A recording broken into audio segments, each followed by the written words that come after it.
الحمد لله نحمده ونستعينه ونستغفره ونؤمن به ونتوكل عليه ونعوذ بالله من شرور أنفسنا ومن سيئات أعمالنا من يهده الله فلا مضل له ومن يضلله فلا هادي له ونشهد أن لا إله إلا الله وأشهد أن محمدا عبده ورسوله أما بعد فأعوذ بالله من الشيطان الرجيم بسم الله الرحمن الرحيم يا أيها الذين آمنوا اتقوا الله حق تقاته ولا تموتن إلا وأنتم مسلمون وقال رسول الله صلى الله عليه وسلم من تمسك بسنتي عند فساد أمتي فله أجر 100 شهيد أو كما قال عليه الصلاة والسلام محترم علماء عظام سامعین کرام আজিজ তালাবা সর্বপ্রথম কথা হলো আমরা অনেকে পিন্ডালের বাইরে আছি, দাঁড়িয়ে দাঁড়িয়ে কথা শুনতেছি। ভিতরে অনেক জায়গা আছে, এই সুযোগটা আমরা যেন কামিয়াব করতে পারি। ভাই, দিনী কথাবার্তারা যেগুলো এহতেরামের সাথে শোনা হবে, ইজ্জত আজমতের সাথে শোনা হবে, সেসব কথা অন্তরের মধ্যে বসবে, মানুষের জিন্দেগির মধ্যে আমলের জন্য একটা সবব পয়দা হবে। এই জন্য আমরা বাহিরে যারা বিভিন্ন ব্যস্ততার মধ্যে আছি, বিভিন্ন কাজের মধ্যে আছি, আমরা পেন্ডালের ভিতরে এসে যাই, দিনী কথাবার্তারা ভালোভাবে বসেই শোনার চেষ্টা করি। আমি কোরআনে কারীমের যে আয়াতটি পড়েছি, আল্লাহ পাক রব্বুল ইজ্জত মুমিনদেরকে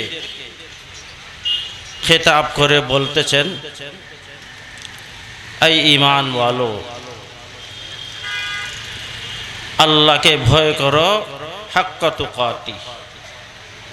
ভয় করার যে হক, ভয় করার মতলব কি? আল্লাহর যত হুকুম আহকাম আছে কোরআন হাদিসের মধ্যে, সেগুলোকে মেনে চলা। আর একটা কথা বলতেছে খাস করে পরে, ওয়ালা তামুতুন্না ইল্লা ওয়া আনতুম মুসলিমুন। মৃত্যু পর্যন্ত তোমরা ইসলামের মধ্যে লেগে থাকো। কারণ মানুষের এই জিন্দেগি, এটা আখিরাতের তুলনায় স্বাভাবিকভাবে বলা হচ্ছে 2 দিনের জিন্দেগি। এই জিন্দেগিটা আখিরাতের জিন্দেগির তুলনায় 2 দিনের জিন্দেগি। এই 2 দিন জিন্দেগির পর মনে করেন 60 বছর 70 বছর যা পাবে, এই জিন্দেগিটার পর যে একটা সময় আসতেছে, বড় বৃহত্তম, বড় লম্বা সময়, বড় আহাম। খোদা না খাস্তা আল্লাহ না করুক, কেউ যদি নাফরমানির সাথে জিন্দেগি বহন করে, জিন্দেগি কাটায়, শরীয়তের কোনো পাশ ও লেহাজ করে না, নামাজ রোজা হজ যাকাত সুন্নত অনেক কিছু আছে, সেইগুলোর মোতাবেক আমল করে না। আমল যখন করবে না, অথচ বালিগ হওয়ার পর থেকে নিয়ে মৃত্যুর আগ পর্যন্ত যে জিন্দগিটা আছে, এই জিন্দেগিটার উপরে মৃত্যুর পরের কামিয়াবি নাকামি, জাহান্নাম থেকে বাঁচা, জান্নাত পাওয়া, এগুলো সব নির্ভর করবে ভালো কাজের উপরে। ফরমাবরদারি করেছে জান্নাত পাবে, আল্লাহর রেজামন্দি হাসিল হবে। আর খোদা না খাস্তা আল্লাহ না করুক যদি অন্যরকম করে জিন্দেগি কাটিয়েছে, যেমন নাকি হাদিসের মধ্যে এসেছে, قال رسول الله صلى الله عليه وسلم وحجبت النار بالشهوات وحجبت النار بالشهوات, জাহান্নামকে ঢেকে দিয়েছে শাহওয়াতের উপরে। শাহওয়াত মানে কি? মনে যায় চায় তাই করা, মনে যায় চায় তাই করা। মনের মধ্যে শরীয়তের যে একটা গুরুত্ব থাকার দরকার অন্তরের মধ্যে, সেটা যদি না থাকে তাহলে যা চায় তাই করবে। খুব খতরনাক। কারণ হলো বাদাদ দুনিয়া দারুন ইল্লাল জান্নাত ওয়া বিন্নার, মৃত্যুর পর অথবা জান্নাত অথবা জাহান্নাম, দোনোটা একসাথে হবে না, বা দোনোটাই হবে না সেরকম নয়, একটাই হবে। সে জান্নাতি হবে অথবা জাহান্নামী হবে। আর জাহান্নাম কাকে বলে?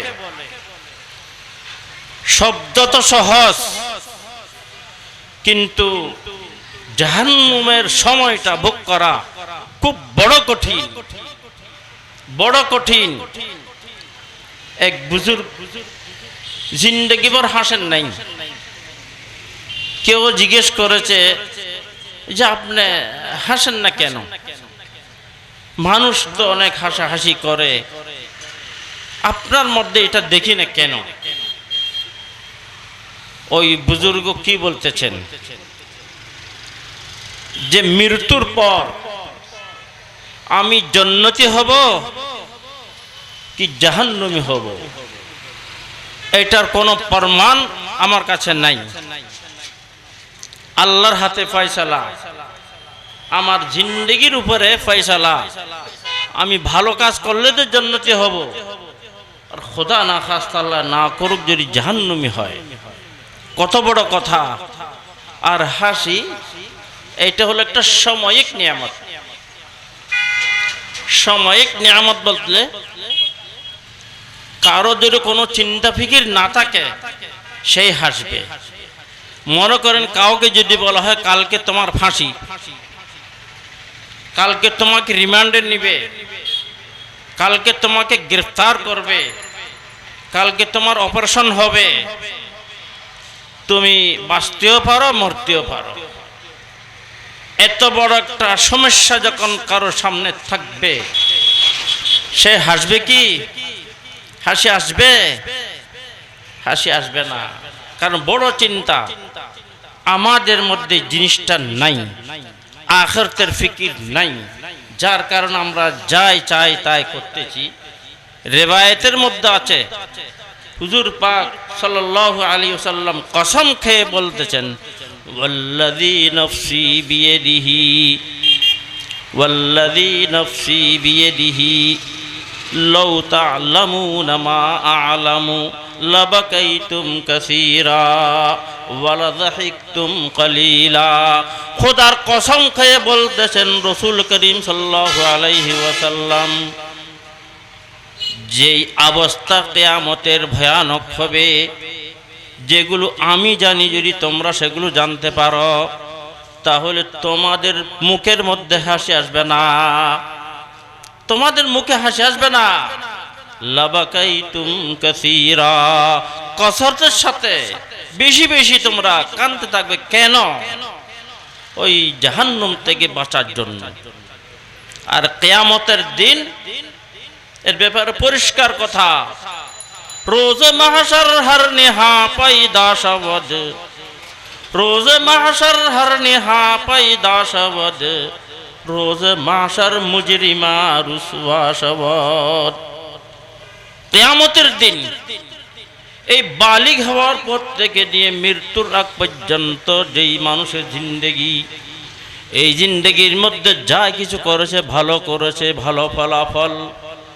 আর যদি খোদা না খাস্তা আল্লাহ না করুক, যদি নাফরমানি করে থাকে, সেইগুলো সবগুলো বেসে উঠবে রোজ মাশার মুজরিমা রুসওয়া সাওয়াত।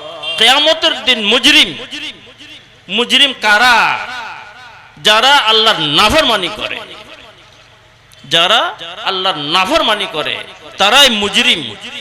এই মুজরিমগুলো কিয়ামতের দিন রুসওয়া বেইজ্জত হবে, জাহান্নামের লাইন, জাহান্নামীদের লাইনের মধ্যে থাকবে।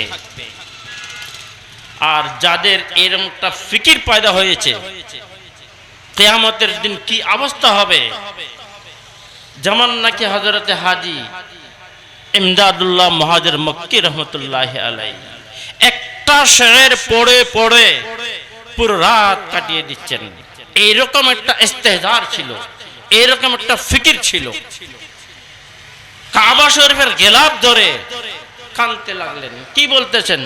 আয় খোদাই বান্দারা রুসওয়া মকুন, আয় খোদাই বান্দারা রুসওয়া মকুন, গর্বদম মান সিররে মান পাইদা মকুন। ইয়া আল্লাহ, কিয়ামতের মাঠের মধ্যে আমাকে রুসওয়া করেন না, বেইজ্জত করেন না। সেখানে আমাদের সঙ্গীরা থাকবে, আমাদের পূর্বপুরুষ থাকবে, আমাদের নসলের অনেক মানুষ থাকবে, কিয়ামত পর্যন্ত যত মানুষ আসবে সবগুলো থাকবে। ওইখানে আমাকে রুসওয়া করেন না, বেইজ্জত করেন না, আমাকে জাহান্নামীদের লাইনের মধ্যে শামিল করেন না। আয় খোদাই বান্দারা রুসওয়া মকুন, গর্বদম মান সিররে মান পাইদা মকুন। আমি যদিও গুনাহ করে থাকি, আমার জিন্দগির মধ্যে অনেক গুনাহ খতা হয়ে থাকে, কিন্তু আপনি একটু ওগুলো মাফ করে দেন, মাফ করে দেন। আর আমাদের মধ্যে দোস্ত বুজুর্গ বলতে গেলে বড় আজীব লাগে। আমাদের পরিবেশের মধ্যে এমন কিছু মানুষ আছে, তারা যে মুসলমান, মুসলমানের যে কালচার, মুসলমানের যে তাহদিব তামাদ্দুন, একজন মুমিনের যেরকম সিফাত তার মধ্যে থাকার দরকার, এরকম পাওয়া যায় না। ইল্লা মাশাআল্লাহ আছে, সব খারাপ নয়, কিছু ভালো মানুষও আছে। এই পরিস্থিতিতে নিজের অন্তর ভালো করার জন্য, কারণ অন্তর হলো মানুষের সমস্ত আমালের আসল হাকিম।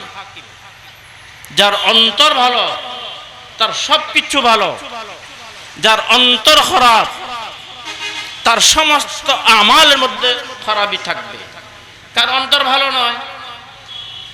এই অন্তর ভালো করার জন্য তিনটা কাজ যদি আমরা করি, আহিস্তা আহিস্তা এমন করে পরিবর্তন আসবে সেটা বুঝতে পারবেন। তা একটা ঘটনা বলি। একজন মানুষ হযরত থানভী রহমতুল্লাহি আলাইহির কাছে এসে বলল যে হযরত, আমার মধ্যে রাগ অতিরিক্ত বেশি, আমার তবিয়তের খেলাফ, মনের খেলাফ কেউ যদি কোনো কথা বলে, যতক্ষণ পর্যন্ত আমি তার থেকে ইন্তেকাম নেব না, বদলা নেব না, আমি স্থির থাকতে পারি না, আমি বেচैन থাকি। এই অবস্থায় আমি কি করতে পারি? উনি তো হাকিমুল উম্মত। উনি বললেন, মৌলানা মোহাম্মদ হাসান কাকরবি, কাকোরা একটা জায়গা আছে ইউপির মধ্যে, ইন্ডিয়া। বলছে মৌলানা মোহাম্মদ হাসান কাকরবির সাথে তুমি একটু উঠা বসা করো, ওনার সাথে কিছু উঠা বসা করো, ওনার সাথে কথাবার্তা বলবে, থাকবে। ঠিক এই লোকটা ওনার কাছে গিয়েছে, ওনার কাছে গিয়েছে, ওনার সাথে উঠা বসা কথাবার্তা বলল, হযরত কেমন আছেন, ভালো আছেন। কিছুদিন পর পর গিয়ে হাল অবস্থা জিজ্ঞেস করতেন, আর উনিও জিজ্ঞেস করতেন যে কি অবস্থা। যাক, বেশ কিছুদিন পর ওই লোকটা আবার হযরত থানভী রহমতুল্লাহি আলাইহির কাছে এসে বলল যে হযরত, আল্লাহ আপনার হায়াত দরাজ করুক, আপনি যেই লোকের কথা বললেন, যেই মৌলানা কথা বললেন, আমি এই মৌলানার সাথে উঠা বসা করেছি, কিন্তু এখন আমার তবিয়তের মধ্যে রাগ বলতে কোনো জিনিসই নেই।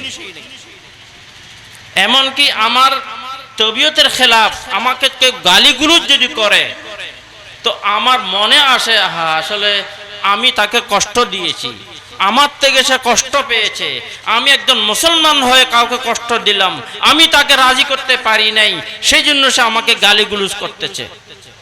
এনে রাগ বলতে শেষ হয়ে গেছে। কিন্তু হযরত একটা জিনিস বুঝতে পারলাম না, আপনি যেই মৌলানা কথা বললেন ওই মৌলানা আমাকে কখনো রাগের ব্যাপারে কোনো নসিহত করেন নাই। ভাই রাগ করেন না, রাগ ভালো জিনিস নয়। রাগের কারণে মানুষ অনেক সময় এমন কথা বলে সারা জিন্দেগি কষ্টের মধ্যে পড়ে। কিন্তু আমার মধ্যে এইরকম পরিবর্তন কেমন করে আসলো? তখন হযরত থানভী রহমতুল্লাহ আলাইহি বললেন, যে মৌলানা কথা বললাম, মৌলানা মোহাম্মদ হাসান কাকরবি, ওই মৌলানার মধ্যে রাগ বলতেই নেই। সোহবতে সালেহ তোরা সালেহ কুনদ, সোহবতে সালেহ তোরা সালেহ কুনদ, সোহবতে তালেহ তোরা তালেহ কুনদ। ভালো মানুষের সাথে যে উঠা বসা রাখি, তার মধ্যে যে গুণ, তার মধ্যে যে সিফাত আছে, তার মধ্যে যে ভালো জিনিসগুলো আছে, সেগুলো আমাদের মধ্যে আসবে। ওইটা বলতেই পারে না সে, অথচ তার তবিয়তের মধ্যে যে এত বড় রাগ ছিল সেটা শেষ হয়ে গেছে। তাই বলতেছি দোস্ত বুজুর্গ, অন্তর ভালো করার জন্য তিনটা কাজ আমি সংক্ষিপ্ত আকারে বলতে ওলামায়ে কেরাম বয়ানাত করবেন। একটা হলো এই ওয়াজ কালামগুলো শুনতে হবে। অনেক ওলামায়ে কেরাম আসবেন, ইনাদের বয়ানাত যখন আমরা শুনবো, ইনাদের বয়ানাত শোনার মতলব কি জানেন? কেউ যদি টর্চ মারে, যেখানে আলো পড়ে সেই জায়গাকে আলোকিত করে কিনা, তদ্রূপ ওলামায়ে কেরাম हर गुलेरा रंग बुए दिगरास, हर दिलेरा आरजुए दिगरास। प्रत्येक उलमाए केराम কোরআন হাদিসের আলো সামনে রেখে এমন এমন কথা বলবেন, এই কথাগুলো যখন আমরা শুনবো আমাদের কলবের মধ্যে, আমাদের অন্তরের মধ্যে যে অন্ধকার আছে সেগুলো দূর হবে। এই জন্য এগুলো ওয়াজ কালামগুলো শোনার দরকার। দ্বিতীয় কাজ, তবলিগি জামাতের মধ্যে যাওয়ার দরকার। আমরা সারা জিন্দেগি যা কিছু করতেছি সবগুলো আমাদেরকে দুনিয়ার দিকে ধাবিত করতেছে, দুনিয়ার গুরুত্ব আমাদের অন্তর মধ্যে বাড়িয়ে দিচ্ছে। এই জন্য কিছু সময় আমরা তবলিগি জামাতে যদি লাগাই তাহলে আহিস্তা আহিস্তা আমাদের অন্তর মধ্যে পরিবর্তন আসবে। আর তৃতীয় কাজ হলো কোন একজন আহলুল্লাহ, আহলে দিল, সাহেবে মারিফত, আল্লাহ ওয়ালা, সাহেবে নিসবত, এগুলোর কাছে গিয়ে নিজের অন্তর ইসলাহ করবে। কেমন করে, কি বলবে? আমার মধ্যে অনেক ধরনের গুনার মাদ্দা আছে। মনে করেন আমি গীবত করি, আমি শিকায়ত করি, বা আমার চোখের হেফাজত নাই, আমার মুখের হেফাজত নাই, এইরকম অনেক ধরনের কথা হতে পারে। আমি নামাজের মধ্যে অলস, এই বলবে। যখন বলবে তারা একটা একটা তদবির বলবে, এইরকম করো, এরকম করো, এরকম করো। আহিস্তা আহিস্তা অন্তর কেমন হবে? ভালো হয়ে যাবে। দেখেন, ভালো আর মন্দের একটা কথা বলি। গালিব বড় একটা শায়র, সে এক জায়গায় কি বলেছে? ইশকে নে গালিব নিকম্মা কর দিয়া, इश्क़ ने गालिब निकम्मा कर दिया, वरना हम भी आदमी थे काम के। इश्क़ माने दुनियार इश्क़ मोहब्बत আমাকে বেকার করে দিয়েছে। এইটা যখন হযরত মাওলানা মোহাম্মদ আলী সাহেব, বহুত বড় মুহাদ্দিস, শারিহিনে বহুত সারা উনি লিখেছেন, ওনার কাছে যখন গিয়েছে উনি শেরটাকে এত দামি বানিয়ে দিয়েছে। কি বলতেছেন?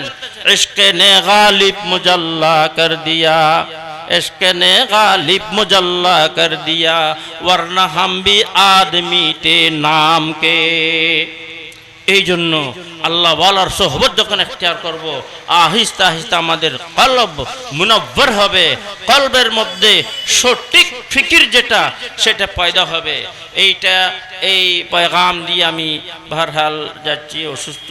আল্লাহ তাআলা আমাদেরকে সঠিক কথাগুলো শুনে সেইটার উপর সবাইকে আমল করার তৌফিক দান করুক। ওয়া আখিরু দাওয়ানা আনিল হামদুলিল্লাহি রাব্বিল আলামিন।